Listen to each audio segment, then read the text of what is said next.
আসসালামু আলাইকুম। শুরু করছি নবম দশম শ্রেণীর পদার্থবিজ্ঞান। আজকে আমাদের আলোচনার বিষয় হচ্ছে ভৌত রাশি এবং তাদের পরিমাপ অধ্যায়, প্রথম অধ্যায়ে। তো এখানে আমাদের দুটো বিষয়, একটা হলো ভৌত রাশি আর একটা হলো তাদের পরিমাপের বিষয়টা।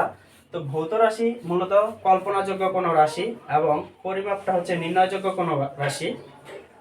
তো এই চ্যাপ্টারের আপনাদের বইয়ের যে পদার্থবিজ্ঞান মেইন বইটা আছে ওইটার ধারাবাহিকতায় আমরা সামনের দিকে আগাতে থাকবো।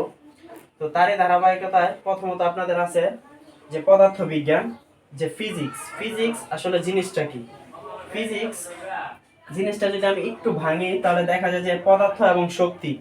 ফিজিক্স মূলত আমার পদার্থ এবং শক্তি এই দুইটার মধ্যে যে সম্পর্ক, এই দুইটার সম্পর্ক থেকে আমার মূলত পদার্থবিজ্ঞান তৈরি। তাহলে আমরা বলতে পারি যে বিজ্ঞানের যে শাখায় পদার্থের শক্তি নিয়ে আলোচনা করা হয় তাকে পদার্থবিজ্ঞান বলে। তো পদার্থবিজ্ঞান,